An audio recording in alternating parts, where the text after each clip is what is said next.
So welcome. I'm Tamara Sale. I'm the director of the EASA Center for Excellence. Good morning, everyone. My name's Leticia Sainz. Right now, I am the program manager of mental health crisis services for Multnomah County. But before that, for a very, very long time, I was with EASA in Multnomah County, first as the screener and then as the supervisor. Right. So we're always looking for opportunities to bring Leticia back. You never leave EASA once you do it. You don't, really. It's true. Literally, it's true. We keep hold of you forever. So we're going to talk today about... Sure. Okay. Yeah. Today we're going to talk about early psychosis and specifically about what the early signs of psychosis are, kind of what happens legally with people sometimes when they start to develop psychosis. We're going to talk about EASA and what EASA provides and our goals. And what I'm hoping is that at the end of the session that we will have a really good conversation and also be looking at opportunities for us to partner together going forward. Leticia is going to talk about how to respond effectively to psychosis when it occurs, and we're going to talk both about the kind of prevention, kind of in the moment, and then after the fact when the person might have some legal charges and that sort of thing. And we'll also talk about some resources and opportunities. So welcome, and we wanted to kind of start off by introducing ourselves. So we already briefly introduced ourselves. I've been working for the Early Assessment and Support Alliance, or EASA, since 2001. Was probably the most exciting opportunity I've ever had. Prior to that, for the 10 years before, I was involved in the state NAMI organization. I was the state president for a couple of years, and so that's part of why I know a lot of folks. And I was also working on children's system of care and crisis services up in Clark County, Washington. So I've had an interest in this work for a really, really long time. Do you want to add anything? Tamara's being really modest. She helped us start EASA. She, is EASA. I am not EASA, however. She is in a lot of ways. Yeah, I will say that, as is true for a lot of people who are part of EASA, our life experiences inform our life work. And so for me, EASA was kind of a culmination of my own journey in trying to figure out how to be genuinely supportive to people who develop psychosis and schizophrenia in particular. So it's been really exciting to me to feel like we've actually got answers, and we actually have some things that work, and so now it's like, okay, how can we make it work better and longer and earlier? But the thing that's so exciting to me is that I talk to young people who have been through EASA, and their biggest concern is how other people can find it sooner, which, having been part of NAMI for the previous 10 years, and most of the conversation being how do we make this horrific, traumatizing experience and series of experiences somewhat livable, actually talking about how do we support people to complete college and to go on to grad school is really an amazingly different conversation. And I'm going to be going to another conference after this where one of the co-presenters is an associate research professor who graduated from an early psychosis program just a few years ago. And so she's not only an early psychosis graduate, but she is absolutely a peer of everyone else in the room. And so to me, it's just really... There's been kind of a sea change, in how we think about psychosis. Yes. So I will say a little bit more about myself. I'm a native Oregonian, which I'm really proud of. Not very many people in Portland can say that anymore. And in my clinical background, I'd always done work with young adults. I've always done work in the community. And when I came to the county, and I actually started in the mental health call center, which now I help run, I started to hear about EASA. And EASA was being developed in Multnomah County, and I was like, that is the program that I want to do. because it served young adults and also because it was designed to really serve young adults and families the way that I think just most clinicians know is the most effective, and kind of meets all the things that people say, like being client-centered and being flexible. Lots of programs say that. EASA, that's just like built into its bones. So I managed to worm my way into the program, first by just filling in for someone who was on leave, and then I became the screener, which we'll kind of talk a little bit about that role, but that's the person who really is the front door, who does outreach, who does kind of the initial assessments. And then I became the lead, and then I became the supervisor. And it was a very, very hard decision for me to leave, because EASA has always been one of my favorite jobs, definitely one of my favorite clinical endeavor. Now that I'm doing more leadership things, that's a little different, but it's also kind of forever changed how I work in the world, how I kind of envision the community that we serve. And I think the other really important piece about EASA, besides it being just this amazing early intervention program, is that the people who work for this program really understand like the developmental phases of young adults and what that world is like. I am very far away from a young adult, and every year that passes, I get farther and farther away. I have young adults in my life, as I know Tamara does as well in my personal life. Sometimes it's helpful to have that intellectual, oh, right, this is the development, this is what 18 looks like. Yes, they are behaving in a way that is preparing me to be ready to let them leave my house. That could happen tomorrow, and I think a part of me would be relieved. So I think that's this huge piece too of it's about kind of early intervention for psychosis for sure, but it's also about this particular phase in life, which is so challenging and so interesting anyway, even if you're not going through psychosis. So I'm really excited to be here today, and hopefully, we're kind of doing a hodgepodge. We want you to really know about the program, because that's always a mission of EASA. We want you to know some tangible kind of hands-on skills of if you're working with someone who's involved in EASA, who also has legal kind of involvement in one way or another. And we kind of want you all to know kind of a little bit what to expect if you're also working with someone who happens to be experiencing psychosis in the moment. So I think we were hoping to just go around the room and really quickly get a sense of who was here. If you can just give your name and kind of where you're from professionally or personally, that would be great for us to kind of understand who our audience is. Can we start with you? Really quickly. That would be great. I'm a crime law reform advocate. I'm a member of the NAMI affiliate in Yamhill County. Thank you.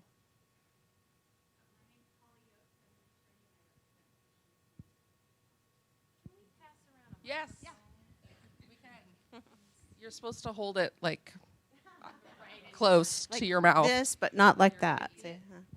So my name's Kali Yost, and I'm an attorney who represents patients in psychiatric hospitals. I'm Chris Wheelwright. I'm a lieutenant with the Portland Police Bureau, and I'm assigned to the Behavioral Health Unit. Hi, I'm Kimberly Smith-Daly. I'm team lead down at Woodburn Telecare, and I'm also the PSRB case manager there. Hi, I'm Jamie DeRuyter, the administrator at Woodburn. We serve PSRB folks. I'm Kevin Comiskey. I'm a sort of an emergency fiduciary from guardian and conservator from Douglas County. Christy Howard. I'm a professional guardian in Douglas County and Coos County. Greg Wynn, Department of Human Services. I'm an engagement specialist. I'm Susan Madison. I'm also a native Oregonian, so woo-woo! And I'm from Ainsworth United Church of Christ. I have no idea if there are other church people here, but if you are, please come to me. And I started a mental health ministry at my church a couple of years ago, and we meet the last Sunday of every month. It's mostly a support group, but it also is a lot of resource sharing and that sort of thing. Really glad to be here. Awesome.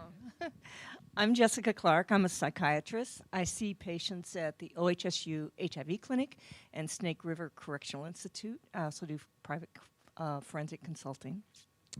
And I'm not a native from Oregon. That's okay, too. It's okay. I'm Deb Allison, and I work at Pacific University's Student Psychology Clinic. And I just want to learn more about the resource so that we can teach them what resources are available. I'm Kevin Rao. I'm with the Oregon Public Safety Academy, and I'm one of 2 mental health program training coordinators at the academy. And we train all police, corrections, parole and probation dispatchers in the state of Oregon, along with doing program development for CIT programs around the state. Thanks, Kevin. Hi, I'm Jeff Howes. I'm with the Multnomah County District Attorney's Office. For the last 5 years, I've been the second in charge to District Attorney Rod Underhill. Thanks. My name is James Brown, and yes, I feel good. And I'm a therapist for residential treatment down in Curry County, serving PSRB clients. My name is Nan Whitaker Emmerich. I'm a retired marriage and family therapist, and during my private practice, I saw a number of families with young people who had psychosis and thought that there were very few resources for the families. And I'm currently a teacher at a Buddhist monastery, and we end up with people who come and experience a psychotic break while meditating and need to know more and more about that. I'm Jeff White. I too am a native Oregonian. I'm representing the Central Oregon Health Council in Bend, which is the CCO for Deschutes, Jefferson, and Crook counties. Hello, I'm Nicholas Bouquet, a doctoral student for occupational therapy at Pacific University, as well as an EASA client, former client, and graduate. But I also made mistakes, and I am also a PSRB client, and so sort of walking the line of how do you go through psychosis, how do things happen, how do you recover from that, and I think EASA and Tamara really understand how that's possible. Hi everyone, my name is Kylie McDermott. I am also an occupational therapy student at Pacific University, and I'm working with Nick on a project involving the criminal justice system and mental health and the implications of occupational participation for that. Hello, my name is Margie Palmatier, and I'm a mental health therapist at NARA Northwest. I'm Kenny Roders, LPC. I'm the PSRB supervisor in Columbia County. I'm Christopher Wilmoth. I work over at Yahoo. We co-founded a neurodiversity group, and we're kind of seeing what we can do about mental health from kind of a corporate perspective if we include a lot of the things that we know about it from just as members of the general public and incorporate that into work. Just make work easier for people who have mental differences. Oh, that's hard to follow. I'm Miriam Widman. I'm a criminal defense investigator and mitigation specialist. I work mainly with folks who are potentially facing the death penalty, but I also do some juvenile resentencing cases. And I don't think I've ever had a client that hasn't had some kind of mental health issue. I'm Sam Lewis. I'm the program coordinator with Columbia Community Mental Health, and we do have an EASA program that we've been running for several years now. I'm Ashley Noseworthy. I'm a social worker with the Forensic Assertive Community Treatment Team that serves adults with psychotic disorders. I'm Lisa Rose Gagnon. I'm the intake advocate for Disability Rights Oregon, specifically for the PAMI, now the Mental Health Rights Project, and traumatic brain injury part of our program. And I'm Emily Cooper, and I work with Lisa. I'm the legal director of Disability Rights Oregon, and I'm from Seattle, and so everyone can boo and hiss now. My name is Howard Marlowe. I work for Voices of Problem Gambling Recovery as a gambling recovery mentor. There are only 3 of us in Multnomah County. I also work for Mental Health Association of Oregon, the Older Adults Program, and I'm a peer wellness specialist, and there are only 2 of us in Clackamas County, both new programs. I'm Kat Griffin. I work at the Public Defender's Office down in Roseburg, Douglas County. I am assigned to the treatment courts. We have a drug court, a mental health court, and a domestic violence court. I'm also on the behavioral health subcommittee of our local public safety coordinating council. Hi, I'm Shalini Vivek. I'm an attorney at PSU Student Legal Services, and we represent students with a variety of legal issues. And we see, we do domestic violence, sexual violence, stalking, but also a couple of criminal things. And there's always intersections with mental health and the legal system. So. Hi, I'm Amy Boyvin. I work at Johnson Creek, and that's with PSRB clients in Clackamas County, and I'm the therapist there. I'm Jeffrey Anderson. I'm a psychologist with Clackamas County, and I supervise our urgent mental health walk-in center in Happy Valley. Hi, I'm Natalie Pate. I'm the educational reporter with the Statesman Journal newspaper in Salem. I'm not planning to do a story today, so no worries about being quoted or anything, just trying to get a deeper understanding of the subjects. The 5 of us are all psychologists at the Oregon State Hospital, and we're in the evaluation department, so we deal with a lot of legal and mental health intersections.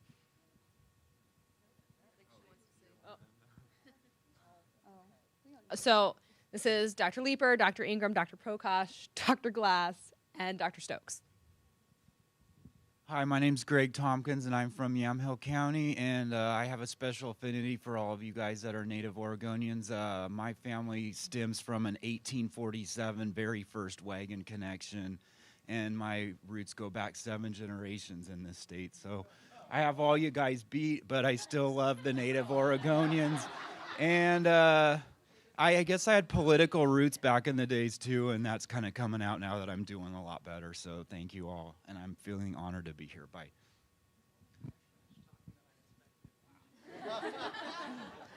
Hi, I'm Denise Keppinger. I am not from Oregon. I'm from Arizona, so no native anything. I'm a prosecutor from Columbia County, and I am working on the new JRI team, which is the Justice Reinvestment. I'm also the prosecutor assigned to all the specialty drug court, behavioral health court, and vet court, and also working to get up a program for the pre-sentencing investigation program as well. So essentially anyone who everyone thinks should be going to prison, but we're looking at other alternatives. I'm handling their cases. Hey, I'm Lizzie McKenzie, and I do admin at Northwest Forensic Institute.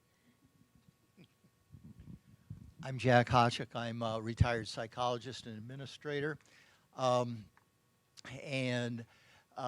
also a person with lived experience, and had EASA been around when I was young, it would have been wonderful, because I spent quite a chunk of my lifetime hiding and avoiding because of stigma, and these days facilitate hearing voices groups, that kind of thing. I'm James Hudson. I'm a mitigation specialist. I do the same thing as Miriam. Just to maybe explain a little further, we help collect all the evidence, contact all the witnesses, help identify experts, and prepare for sentencing in capital cases. So that's kind of what we're kind of the attorney's foot soldier for that second trial if they are convicted of aggravated murder. I'm Lynette Hamilton. I'm a clinical forensic psychologist at Northwest Forensic Institute here in Portland. Pamela Buchanan. I'm a forensic evaluator in private practice. Uma Shankaram, psychologist at the Oregon State Hospital on the Sexual Offending Treatment Program.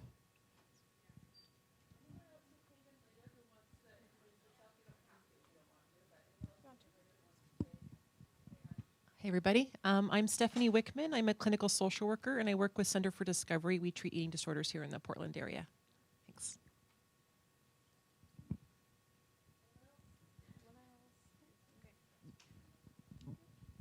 I'm Lindsay Widmer. I am a peer recovery specialist at the Oregon State Hospital. Daniel Counts. I'm a service disabled veteran, and I work with peer recovery services at the Oregon State Hospital. I'm Rick Snook. I'm also at the Oregon State Hospital.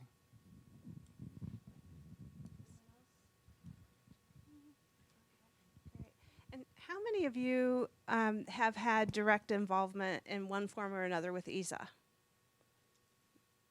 Okay, so yeah, it's like 50-50 maybe. So feel free, to ask questions as we go, or to share additional information if there are things that we might be missing, because one thing about this work is that you kind of have to know everything, but you never do. So collaboration is incredibly important. I suspect you guys probably feel that way in your work as well. Mm-hmm. Ah, thank you. Perfect. All right. What is EASA? Look at that. Yeah, that's great. Yeah. So EASA stands for the Early Assessment and Support Alliance. We were created in January, the first week of January in 2001 as a 5-county effort to change the way services were delivered to people who were developing psychosis in our 5-county region at the time. We were called the Early Psychosis Program for the first week, and we immediately changed our name to the Early Assessment and Support Team.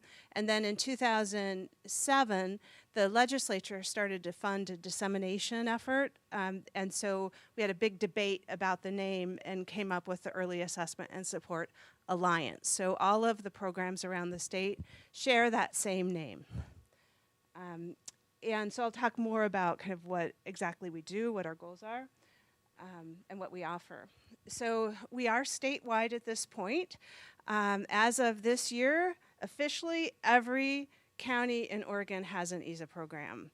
Now, there are some programs that are a little farther ahead, or a lot farther ahead than others, and some that used to be really going well and now have kind of slipped back. So a big part of my job is working with programs to kind of keep that momentum going, kind of keep that developmental progression happening across the state, and to make sure that it's really widely available.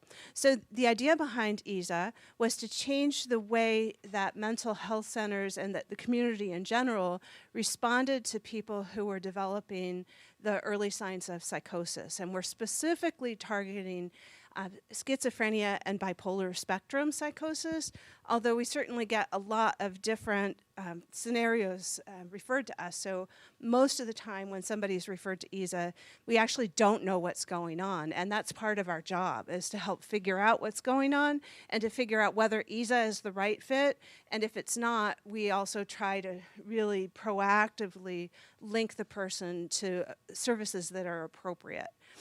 That's actually led to some really interesting program development, and in Deschutes County in particular, but also there are several other regions. The legislature has funded not only EASA, but then a transition age youth infrastructure, where we're starting to try to create like a no wrong door type approach for people. And I'm really excited about the work that's happening in Deschutes County in particular right now, because I think they're really starting to kind of figure out how to make sure that people can get services as quickly as possible.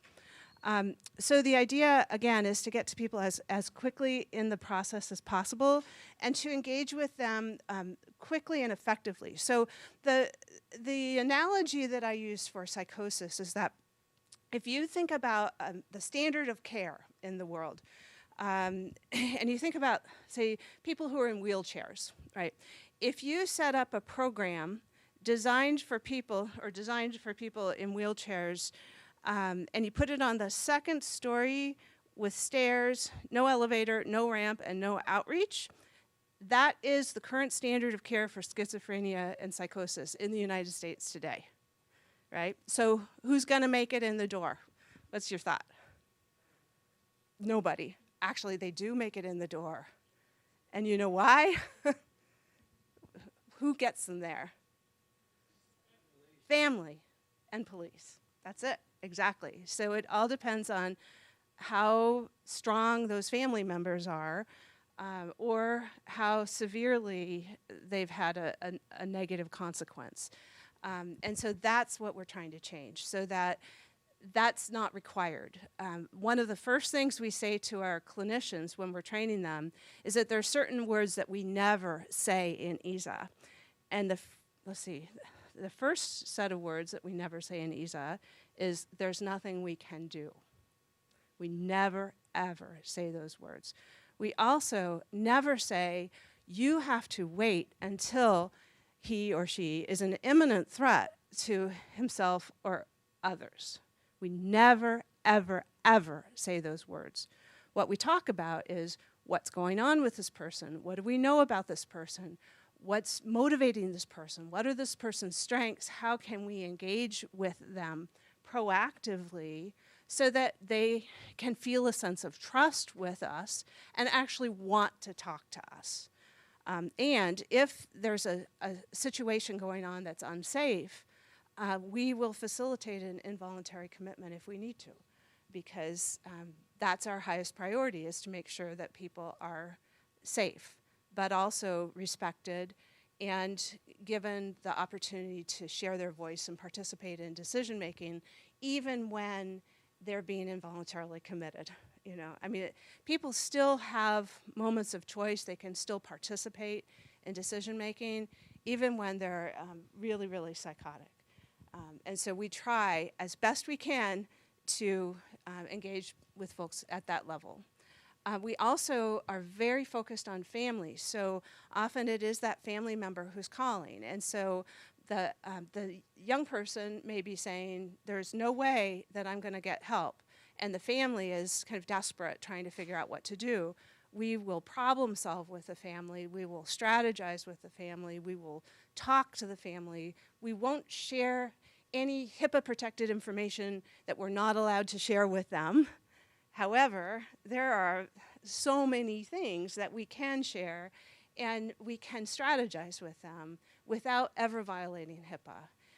You know, so we try not to allow HIPAA to become a barrier while also obviously respecting the law. So we have what we call an extended engagement process with EASA. So that means that if a person is referred to us, they don't have to immediately sign up for services.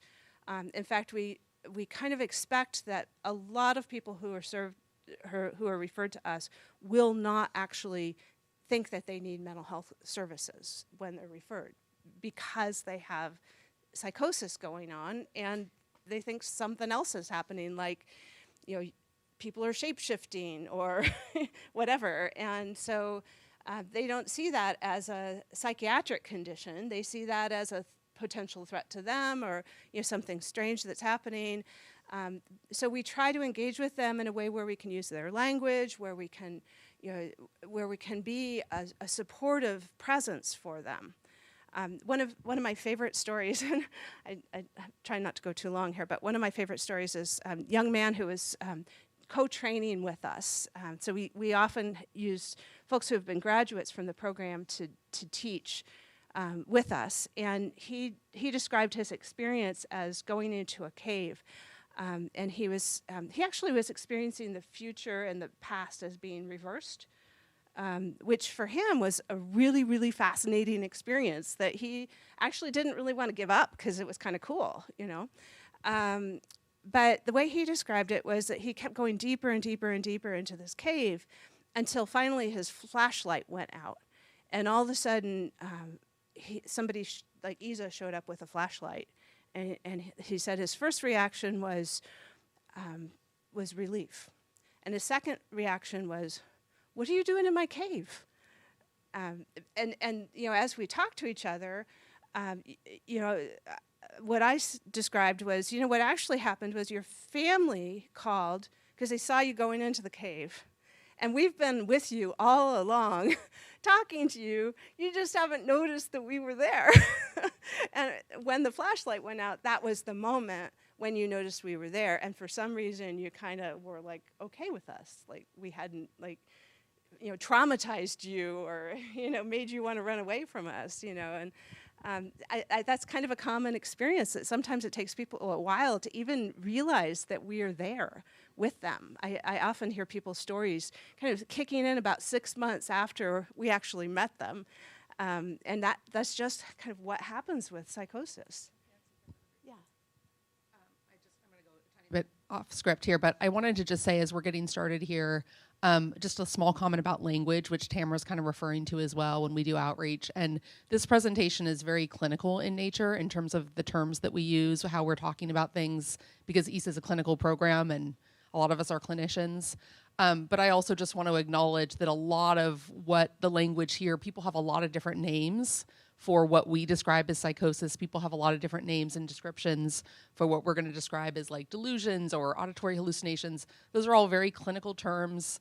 We're aware of kind of their pejorative and stigmatizing and labeling history, and yet it's kind of the language that we have at our disposal. So I just want to make a note that that's here. It's not, you know, when I'm talking to a young person about what they're experiencing, when Tamara's talking to a young person about what they're experiencing, this is not the language that we use. We use language that is reflective of what they're experiencing, what's going on for them, how they're describing their experiences. So I just wanted to add that in there. It's not, you know, this is not like a common language presentation. And I know there are people in the room with lots of different experiences. So just, we have to pick some kind of language, and we kind of went with clinical, but that's not, you know, that's not necessarily the best or the way that it should be, or how, it's certainly not how we would talk to young people. Right. And I think that's a really important point, because we're very, very careful about how we use language in our program. We're very careful about how we use the word psychosis. We're very careful about how we use the word schizophrenia. And the reason for that is that people often have connotations associated with those things. And so we have to kind of uneducate people sometimes from the negative beliefs that are out there. Because obviously there's a lot in the environment that's really, you know, potentially damaging to your sense of identity. And we're actually very, very concerned about people's sense of identity. You know, we don't want them to integrate negative beliefs about a condition into who they think they are. We want them to come up with what we called a shared, empowering, explanatory model. So what we're trying to do is to get to the point with them where they've got a way of talking about it, where they can communicate with other people, they understand the clinical terms well enough, but they also kind of have an idea of how to manage their own condition. So we work with people. Once somebody is in EASA, we work with people typically for a couple of years, and then we have leadership and other opportunities that are longer term, where some of the folks who have been in EASA kind of really stick around.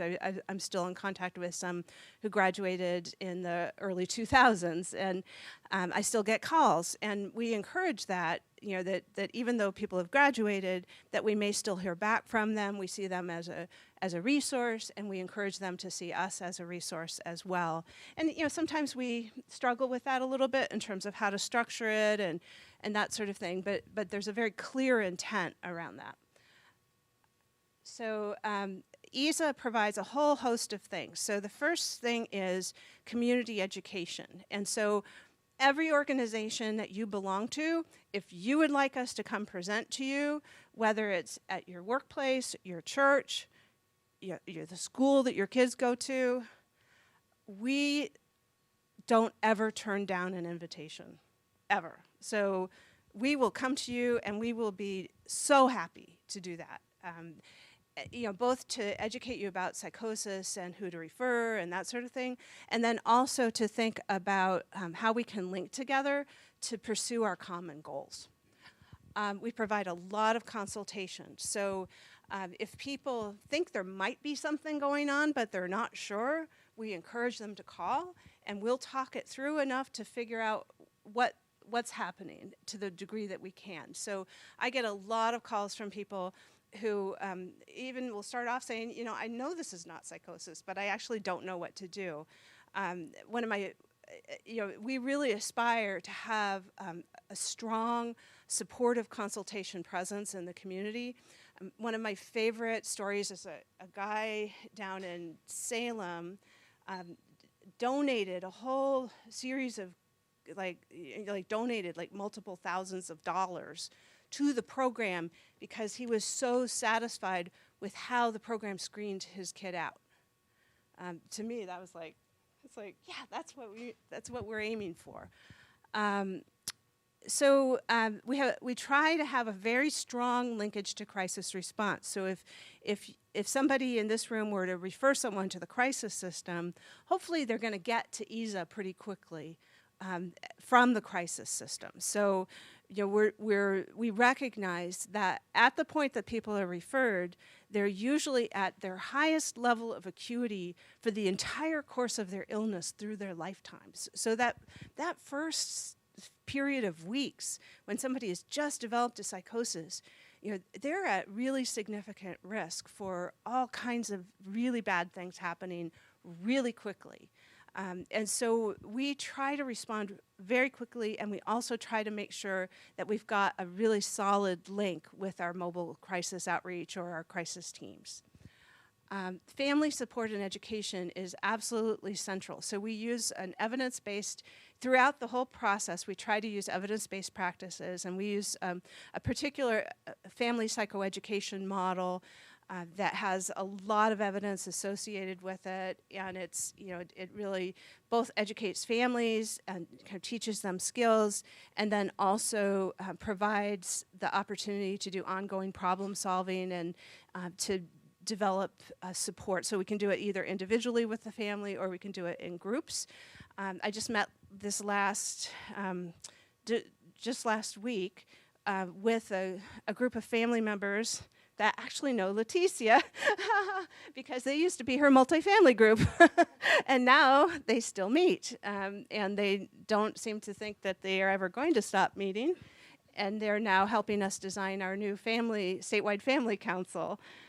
So, yeah, so that's, we're trying to create social supports for people that last beyond the program.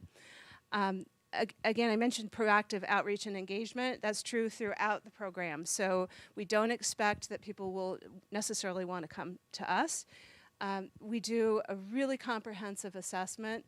Strengths assessment is actually an absolute core element, but also risk assessment. And when we talk about risk assessment, we're not just talking about kind of the typical risk assessment about suicidality and, threat to others. We're looking at, do you have Tylenol in your house? We're looking at what are the delusions that this person is experiencing, and what do they feel like they need to do in response to those delusions? We're looking at, is this person getting manic, and are they about to walk barefoot to Oklahoma with no ID? So those are things that are not suicidality. They're not necessarily aggression, but they are very much of a threat to them. So we try to be much more thorough in how we think about risk assessment. And then ongoing treatment planning, very much person-centered. And then, the ongoing treatment process with a really strong focus on relapse prevention. So hopefully most of these folks will have some kind of crisis plan, some kind of relapse prevention plan. And if the person is involved in the court system, we will go to court with them. We will work with attorneys. If they're having difficulties with school, we'll go to school with them. We'll work with the school counselors. We will work with whoever is in their life and whoever should be in their life to try to provide advocacy, support, education for everyone involved. The other thing about EASA is EASA considers family what the young person considers family. So that it does not have to be biological. It does not have to be, it is literally whoever the young person says, this is my family, that's who we consider to be their family. And, in terms of, just to give you some examples of like the outreach and engagement that we do, when we're in the screening process or even when someone's come into the program and we're just trying to do engagement with them, that means if they're okay with it, us coming to their house, spending time with them. There was a young woman who I was screening who I probably spent 3 months going to her house and doing craft projects with her. I'm not exaggerating, for that long a time. She was not a client with the program. I had done my screening assessment and found that she was eligible to be in our program, and she was very hesitant to be part of it.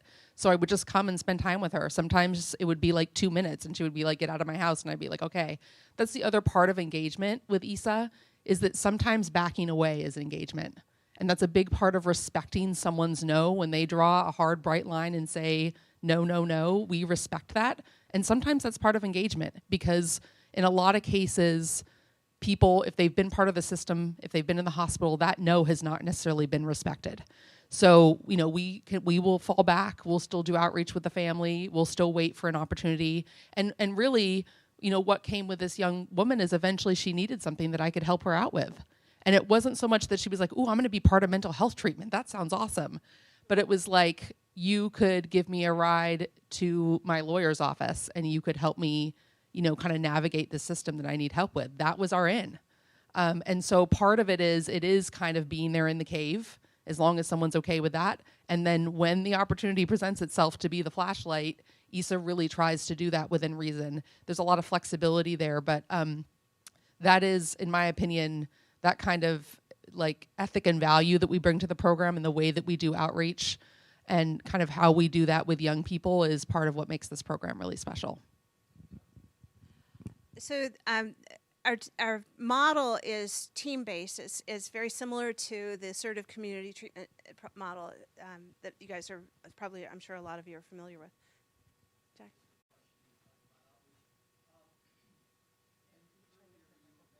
Yeah.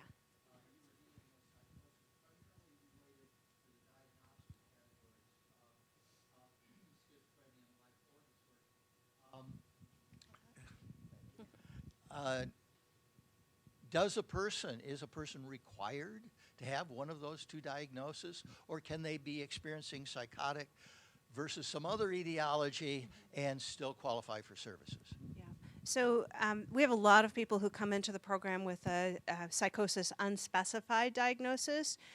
We also serve a group of folks who come in under a clinical high risk category where they don't have a diagnosis of psychosis particularly at all, but they have what we call attenuated symptoms. So those are, they might be starting to have hallucinations or starting to have these kind of weird ideas, and they know there's something wrong. They haven't lost touch with reality yet. And we'll take them then, and they don't have to have a diagnosis. Now, the main thing is trying to identify if it's trauma, or if it's maybe a head injury, or like a medical condition, or depression. The treatment that the person needs may be different than what EASA provides, and so we want to try to make sure that they're getting appropriate treatment. So that's really the primary reason.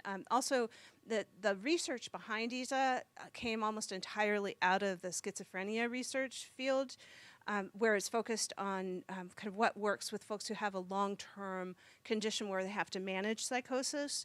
And so that, some of those things may not be true for a person who is just having psychosis as part of an acute depressive episode. So we want to make sure they get on antidepressants and they're getting treatment for depression, but they may not actually have to manage psychosis in the same way that someone with schizophrenia does. So that's kind of our rationale. Although, again, the legislature a few years back said, well, wait a minute, we need to make this type of support available much more universally. And so they actually allocated a bunch of new money to try to make that happen. So I think that, and I hear that a lot from the mental health centers, that, these practices really just make sense. We want to do a really good strengths assessment. We want to, work with families. We want to be proactive, so there are a lot of elements that that carry over, and especially in rural communities, we're really starting to try to look at, okay, maybe not just thinking about a team, but really thinking about what does your whole agency do and how do you integrate these things is just standard practice. But the tricky part is the intensity of the program, because we shoot for an assertive community treatment level, which is about one staff person for every 10 to 15 people in the program. And so that's a pretty intensive level that costs a lot more money than, seeing them once a month.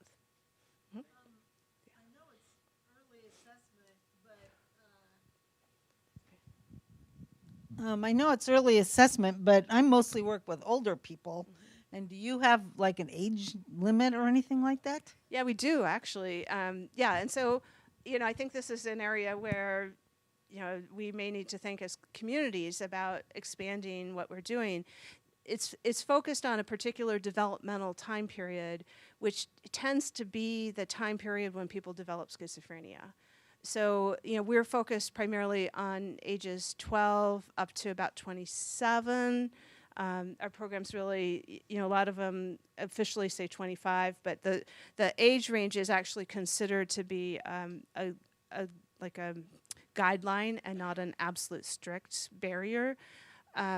We do sometimes provide training and support for programs that are working with folks that are outside of our population. So in terms of, how do you work with psychosis and that sort of thing, that might be an area where we could potentially collaborate. So, yeah.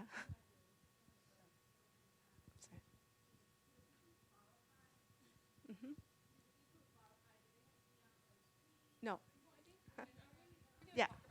Sorry. Yeah. So if you're going to talk about it, then so let me get through the who EASA serves part, and then I think we're going to answer these questions. So absolutely, that's it's a public health model. So the idea is that they do not have to have any insurance at all. We take private insurance, we take OHP, we take no insurance. One of our goals is to eliminate all barriers to entry. So whatever it takes in terms of changing billing practices or changing the population that the mental health center serves. So a lot of these mental health centers don't serve this population except for EASA. But if a person is experiencing psychosis and it's consistent with a schizophreniform or bipolar spectrum psychosis, they qualify for EASA. It's kind of that simple. And that we serve people through a team that includes mental health clinicians, psychiatry, supported employment, and education. And one of the standards that we have in the program is that needs to be available from day one. Nursing, occupational therapy, and peer support. Now, not every program has all of these elements. There are different levels of capacity in organizations, and occupational therapy and nursing sometimes are very hard to recruit for.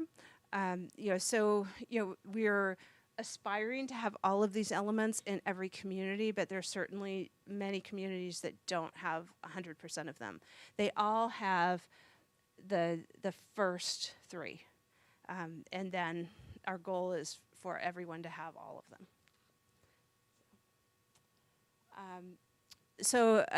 Again, we serve people regardless of insurance, and we talked about the age range.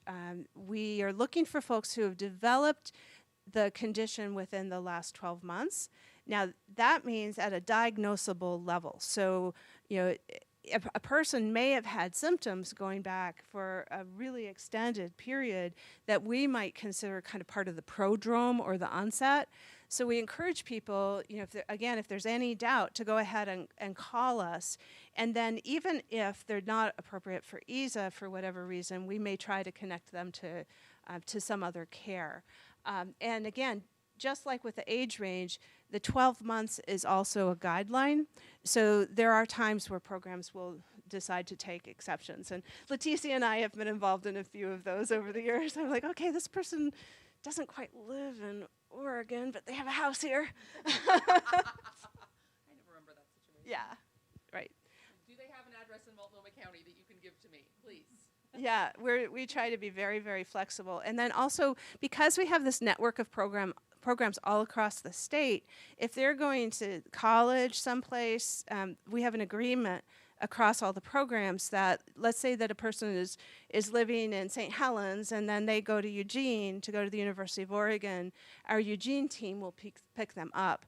And they can also, the family can also continue to receive family support in Columbia County, and also if that person comes back, like during vacations and that sort of thing, the Columbia County team will pick them up. So we try to be very, very flexible, not just individually within the programs, but across the whole state. Okay. So talking about psychosis, again, we do a lot of community education, and one of the things we talk about is that this is incredibly common.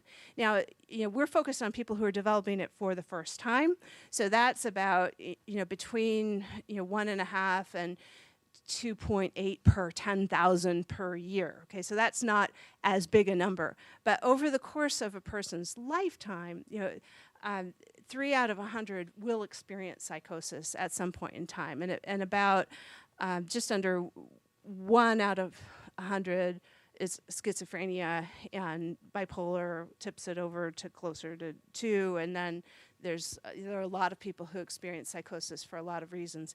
And this number is actually kind of probably pretty low. I've seen as much high as 5 to 8%, but I tend to go with the more conservative figures.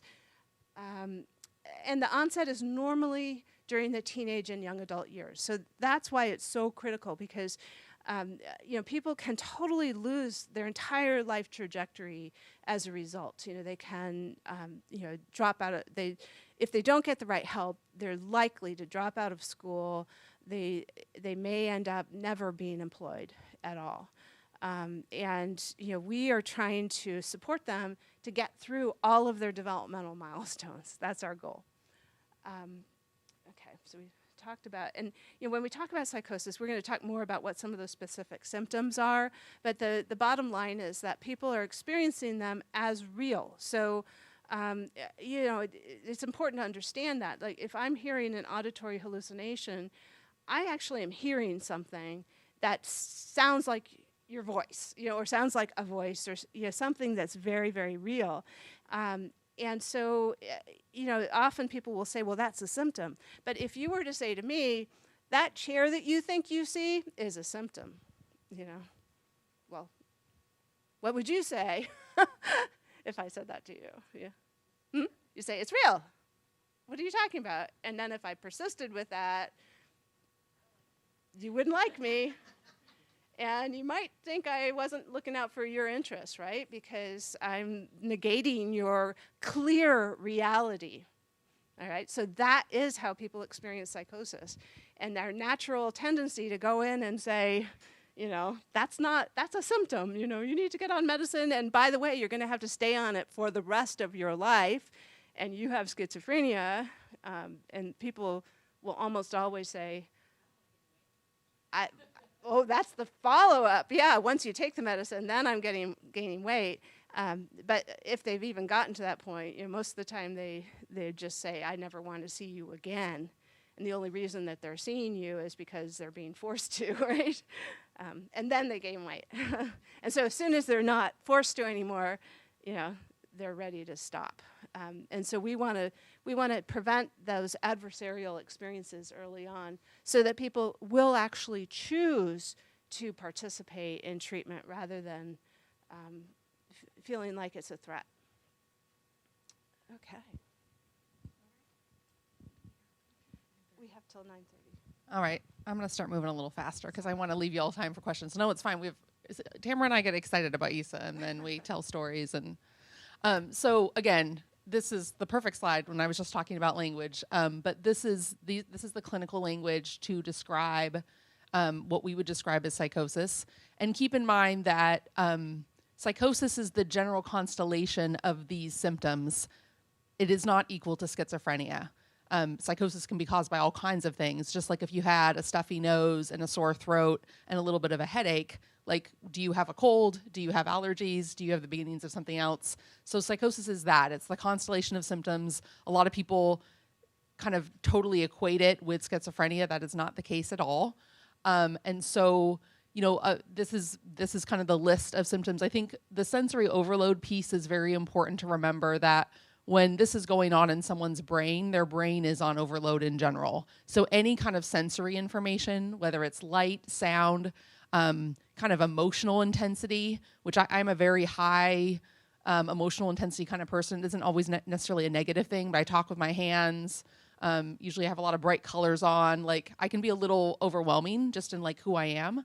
So sensory overload is a very important thing to remember when someone's experiencing this. Their brain is already on overload. So if you come into the picture, either even very energetically, like high, joyous energy can be just a little much. So lights, all of those things that you think of when you think of senses.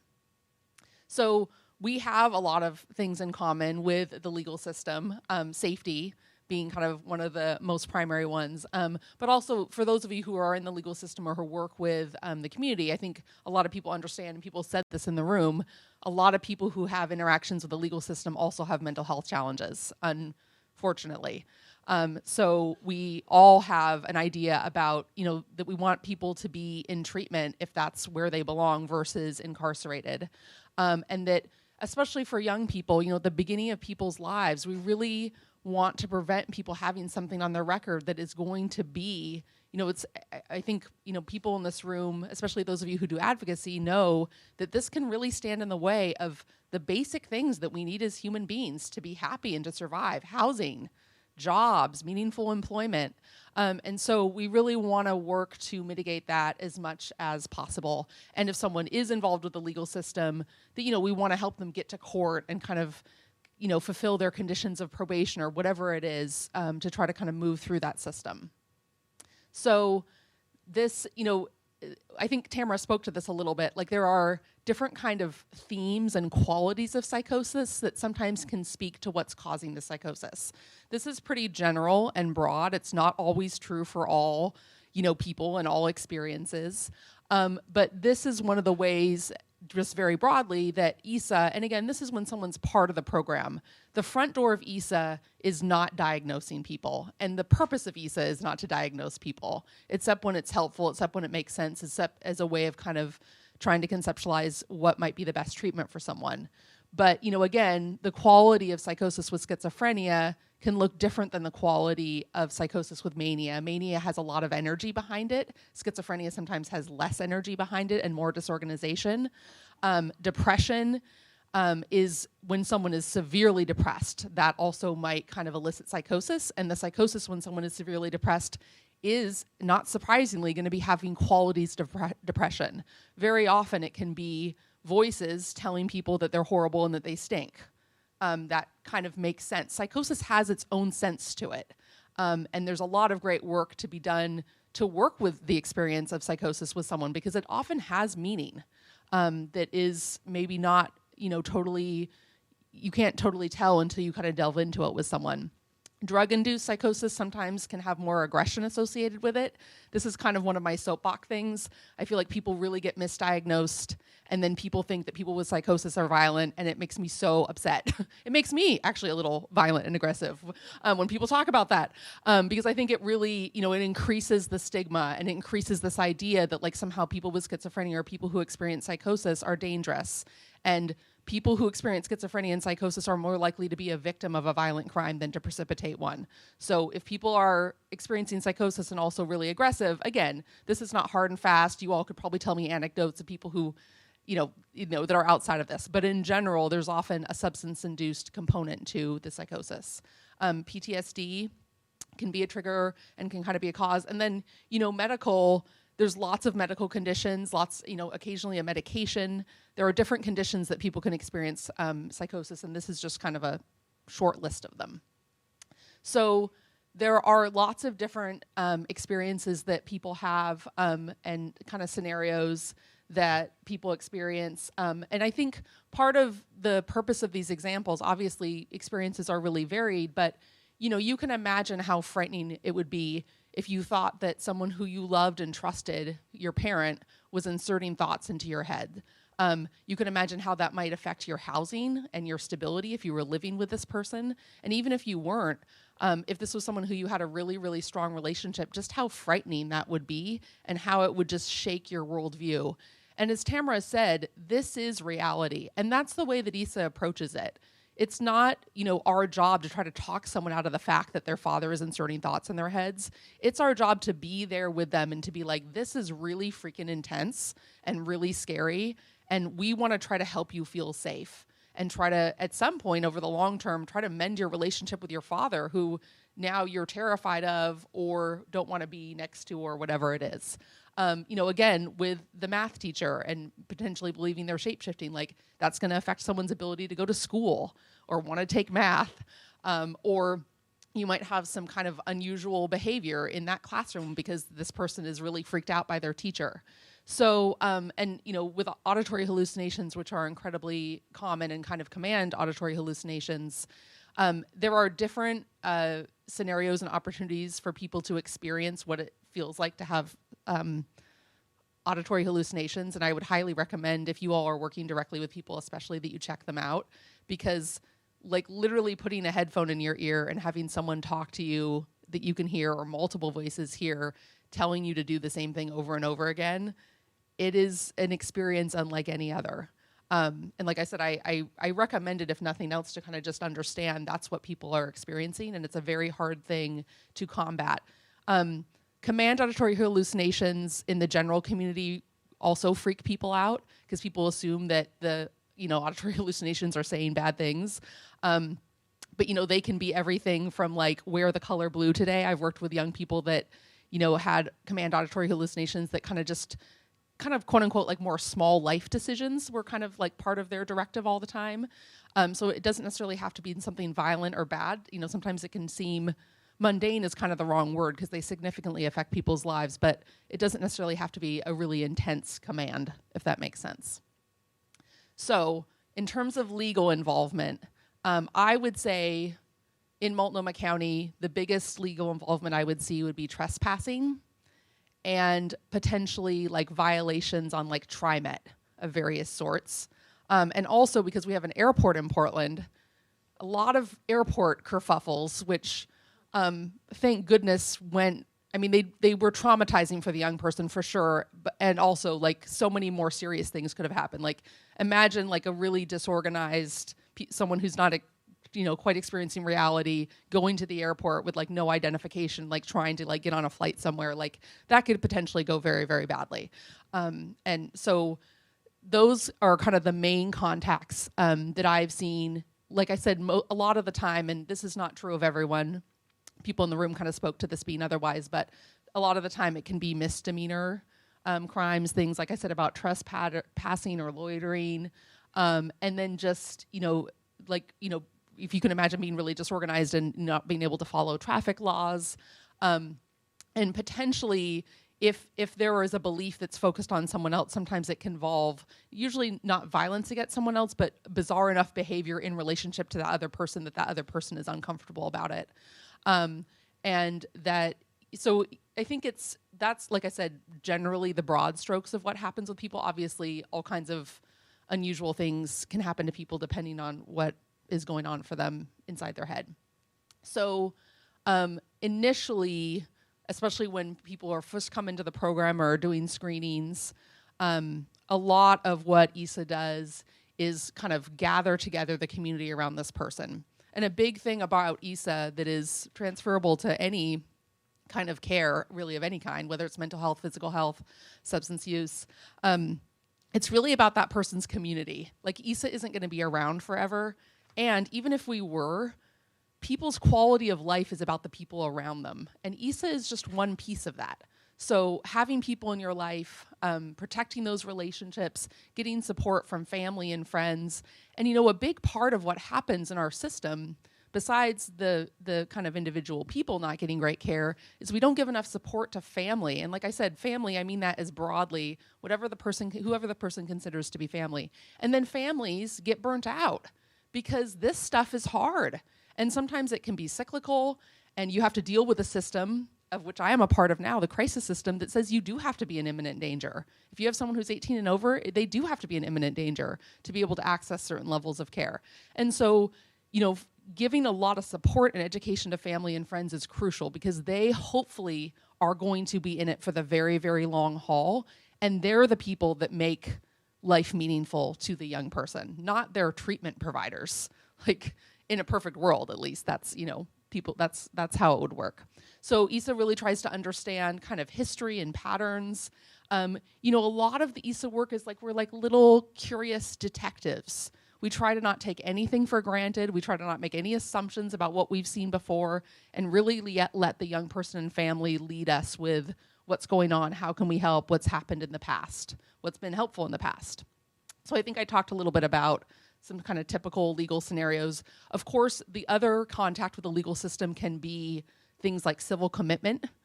So it doesn't necessarily always end up in a criminal way. Sometimes the other contact is with that piece of the law. So when someone is doing very, very poorly, when you're working with them and you can tell that they're actively in a spot that you're not sharing that spot with them, your view of reality is not their view of reality. So, what I said, there's always some kind of meaning and logic to it. Again, there's a lot of sensitivity to verbal tones. There's going to be their brain, all kinds of things are going on in their brain that are kind of behind the scenes. So you may need to wait for a little bit more of time to kind of help them, give them time to kind of think about what you're saying. And if there's threatening behavior going on, it's usually either, again, this is very broad, either drug-induced or because this person themselves is feeling threatened. And you have to understand that not only because psychosis involves paranoia, like legitimately, but also because this stuff is terrifying, especially if you're experiencing it for the first time. It is really, really no joke. Like, this is a very, very intense experience for people. So people are usually pretty freaked out, especially, like I said, if it's their first time. So do really good communication with the people around them and kind of do a plan that, of course, is going to be flexible and change, but a concrete plan. I think the police maybe call this like a tactical plan. Chris, is that true? Yes. So, it's going to be concrete and potentially down to the detail. Like, I'm going to go and talk to this person. If X, Y happens, this is going to happen. This person's going to be in charge of this. Again, it's going to be flexible and change over time, but you want it to be organized. Create space for this person, move slowly. This is a lot different if I'm approaching Tamara than if I'm like this with this person. This parallel space is where you want to be with someone, and maybe even potentially over here.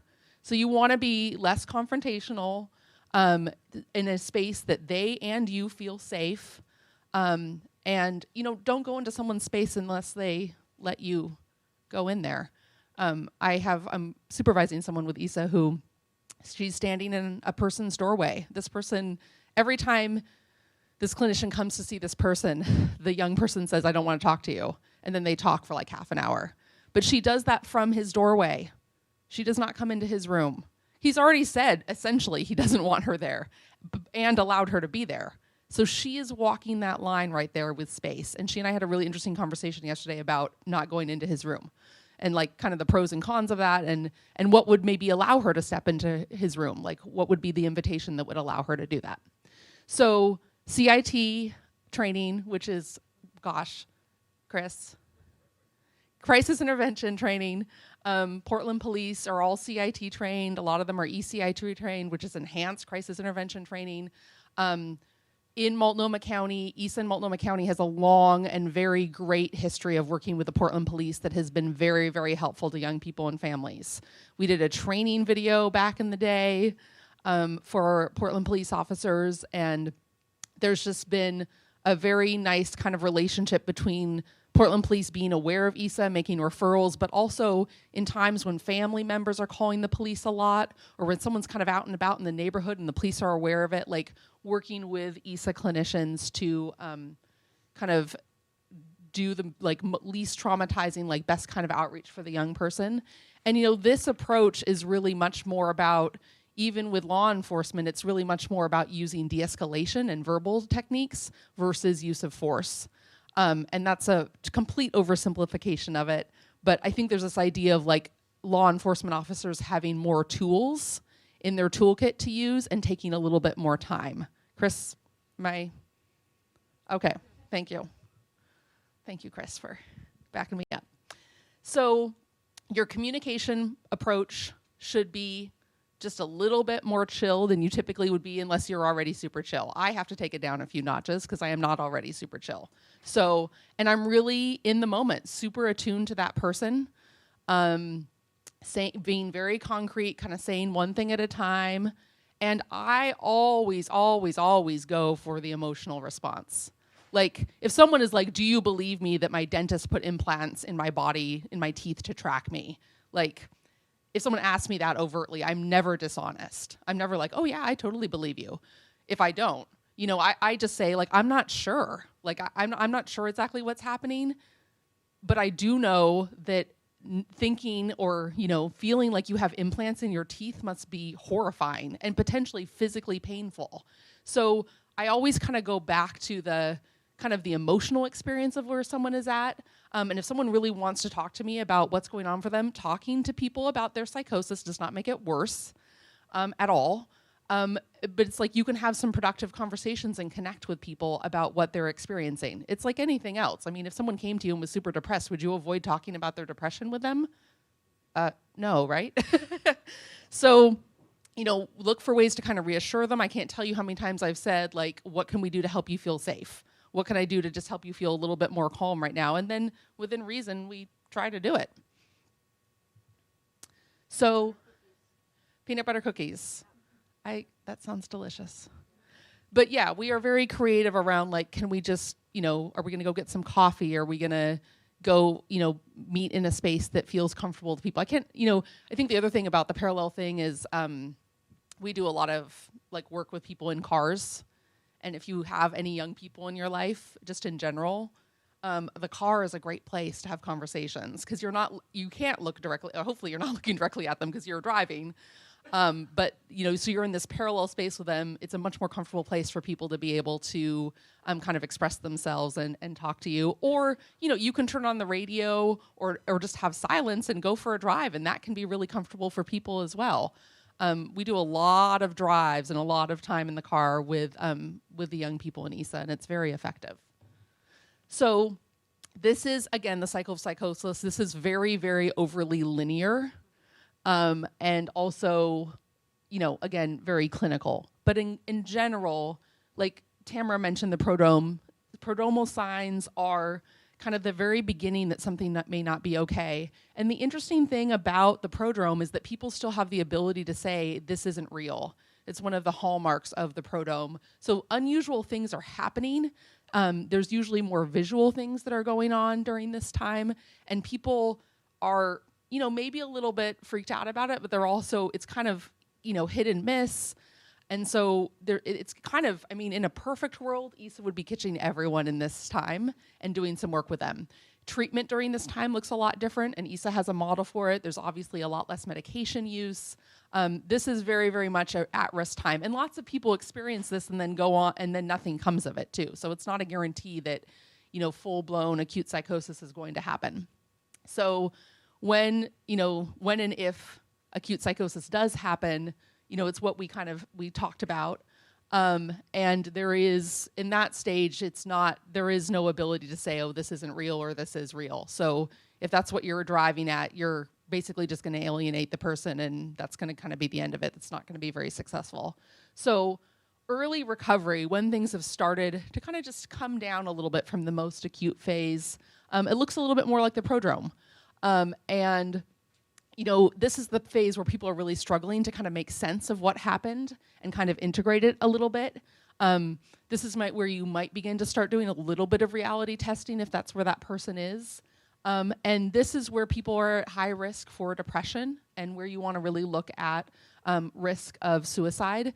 You know, I think, again, it's like any early beginning phases of like the recovery from like a major illness where people are really trying to grapple with, what does this mean? What does this mean about my identity? What does this mean about my life? And unfortunately, in our culture, you know, if they've been in the hospital, there's a good chance someone has said to them, you're really sick, you have schizophrenia, you're going to be disabled for the rest of your life, you're going to be on medications for the rest of your life, like, best of luck to you because it's totally going to stink. So, and, you know, most of the time, that's not the only time people have received that message about having something like schizophrenia or, you know, something like bipolar disorder. So there's a lot of work to kind of make sense of it, including potentially just being like, this isn't me, this is never going to happen again, I want to just forget that ever happened. That's all very typical, both for young people and any of us who have had to face something that you're like, this might potentially really change the course of my life. So a lot of this also has, for the young person as well as the family, an element of grief and loss. And that's really important with recovery and with the work that we do. We all know grief and loss looks very different in people, and kind of what that looks like for people. All the different, there's all kinds of research and work on grief and loss. But keep in mind that that's integrated into this as well, because this is a big upsetting of the apple cart, as it were. And, families feel a certain kind of way about this as well. So that's part of early recovery. Sometimes that's threaded kind of throughout the entire work. And then in later recovery, especially as people start to become more and more stable, there's a lot of work that EASA does around relapse prevention. So we look at what's going well, what's helpful, what would you like to continue. Physical activity, physical activity, physical activity. So important for mental health. Find something that you love to do and then do it on a regular basis that raises your heart rate. That's super, super important. But I think, young people create their own relapse prevention. I've decided that I'm going to only smoke THC or use THC once a month. They don't say THC. You all know that, right? Yeah, that's me saying THC. I'm only going to do dabs every 6 months. Thank you. We do a harm reduction model for EASA, especially in a state where marijuana is legal. So a return to kind of what we describe as the new normal. So things are different. This big thing has happened, but we're kind of going back to what the new normal is going to be. And, later recovery doesn't necessarily mean that there are no symptoms. It means that the young person and the family feel like, okay, this is somewhat manageable. And again, people can kind of go, especially between acute, early recovery, later recovery, I wish that everything's was like this, but it's more kind of back and forth, generally, hopefully making progress forward. So we want to respond effectively in terms of prevention in the moment and follow-up in terms of, prevention and the treatment that EASA provides that's more prevention-focused has a very different look than someone who's acutely experiencing psychosis in the moment, and we need to kind of help them get safe and kind of help them get to a place. Really, it's all about safety, them feeling safe and kind of general safety as well. And then the follow-up, EASA is very, very up in people's business if people let them. So that means, within under a week of seeing a psychiatrist in Multnomah County, we have a system that's a little unusual where you see the psychiatrist first thing, which is great because if people want to be on medications, then they can do that right away. I would say about 30% of the people who see our psychiatrist aren't on medications. They're just kind of seeing that person is an extra expert in the team and to kind of help them out. We have that is up to young people as to whether or not they take medications. And we have a model that's very, here is a novel concept. When people tell us they're having side effects they don't like, we believe them. When someone says I have a rash all over my body and it's because I started Seroquel, we don't be like, you know what? People don't get rashes on Seroquel. And we know you're kind of crazy, so we just aren't going to believe you. I'm saying that as kind of tongue-in-cheek, but literally those are people's experiences in more typical mental health settings. So when people say, this is happening to me, we realize that drug testing is so limited and that it's their own body. And we're like, Seroquel isn't working for you. You have a rash all over your entire body. I don't think that's ever happened. Seroquel doesn't cause rashes. Is anyone here? No one's here from a drug manufacturer, right? Anyway.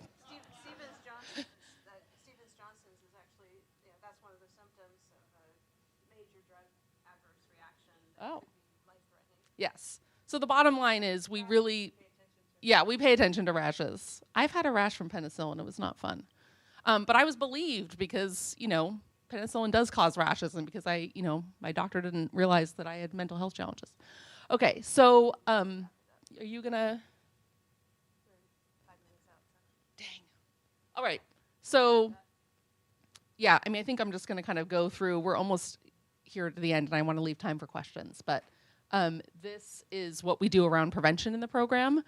Always doing prevention every moment of EASA, even if things are perfectly calm and stable.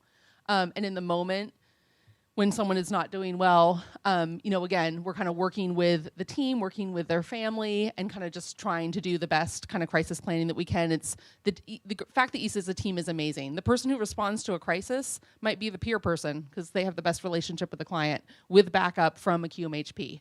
So that team approach is very helpful because the supported employment person might have the best relationship with the client. That happens all the time because they're getting them a job and actually doing something helpful. So after after something acute, again, if you are in the legal system and there is like you have someone who's working with EASA, you are in luck because EASA is amazing. So like reach out to that team, get a release. EASA can help you, help make the person, get the person to court, do things like that. They're a very, very collaborative team with external partners. So count yourself lucky, get a release, and do some good work with them.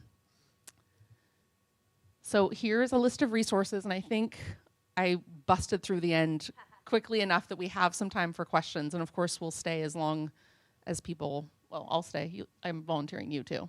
Tamara likes to talk. We all like to talk about EASA. All right. I'm going to start over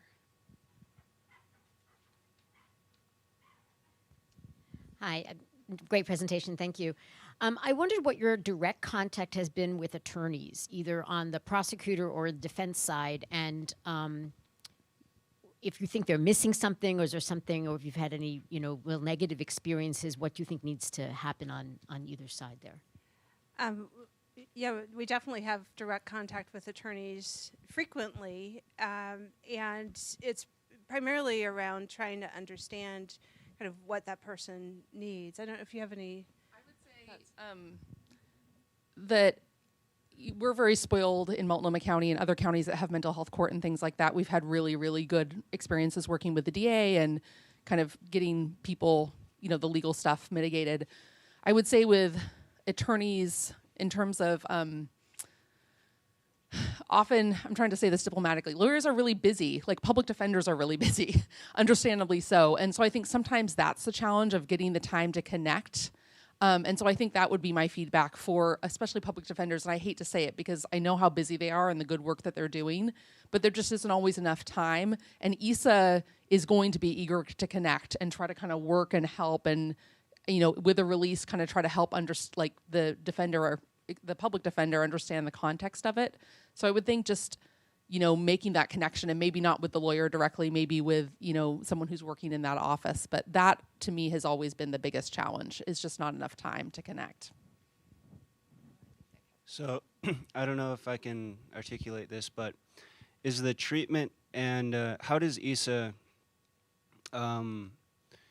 because this is a law and mental health conference, how does EASA approach if a person commits a crime and they're insane, they don't know right from wrong? How is that different from a person who commits a crime and is not insane and does know right and wrong? Like different, same crime, but different, I guess, intentions or ideologies. Right. Yeah. And how is the rehabilitation different and the treatment different? I think I would say probably the treatment isn't actually different, but the advocacy might be. So, that particularly as you get into issues of background checks and that kind of thing, where a person might have PSRB involvement, often employers don't really understand the difference. And so, I think this is not actually necessarily my area of expertise as much as some of the other people in the room. And I kind of think that's what this whole conference is about, right? So, yeah, I don't know if you have any other thoughts on it. Tamara actually comes to the Peer Support Council, which every month it's composed of graduates who've been through EASA. And so not only does she talk at the systems level, but she actually talks with the clients monthly to gain input and insight into what it's like to be in the system, what it's like to, and I know you have personal, not to give away too much, but you have life experience. Yeah, and I think what you're saying is a really important point, that we do have a young adult leadership council, and we're always hearing from people who've graduated about kind of what issues they're running into, and this issue of background checks, the issue of being on PSRB and people not necessarily understanding that, discrimination generally in higher education and employment, housing, comes up pretty frequently. And so Those are areas where I feel like we've only really just started to even have the conversation, little less to actually create the kinds of changes that are needed. So that's part of why I'm hoping that we will kind of come away with some new partnerships where we can work on some of these things together. And then the beauty of it is that we do have that young adult voice as well as the family voice really solidly at the table. So we can be informed by those experiences, because we have these amazing young people who've graduated from college and they're looking for jobs, and they've got this thing on their record because something happened before they went to the hospital, and how do they address that? I think that's something that's why we're all here. I would say, and I know we have another question too, but I would also say that, Nick, because of people like you, because of anyone in the room who has spoken up about their own experience or someone they loved, I mean, that's how we combat stigma. It's been researched. That's just how we do it. We do it through storytelling. We do it by saying, I'm on PSRB, I have schizophrenia, and I am, going to school to be a psychologist, and I love to ride horses, and I play music, and so on, so on, so on. And I think that is how we change the system. And the legal system is, the challenge with it is that it is set up in a way that is not about treatment. And so I think hopefully that's why we're all here, to try to make those changes. And like I said, that the power of doing it is through people speaking up and saying, this is who I am. And thank you to everyone in this room who does because that is how we are changing the system. And I just think that takes, I know that it takes a huge amount of bravery to tell someone who you want to be your employer, to tell someone who you're in love with, whoever it is, to be honest about that part of people's experience, because there is so much stigma. So thank you, everyone in this room who's doing that. And if you want to exchange contact information, we can follow up in more depth in some of the questions that you might have. So for example, the one about what are attorneys missing, I'm thinking that'd be a great one for us to send out to the listserv, come up with a list and send it to you, because, Okay. I was just curious about the average length of treatment and what transition typically looks like from EASA. So typically 2 years, and then transition starts in the beginning, but it lasts for at least 6 months. We try to make sure that the person is solidly connected to ongoing supports before they're transitioned out, and then we try to be available after.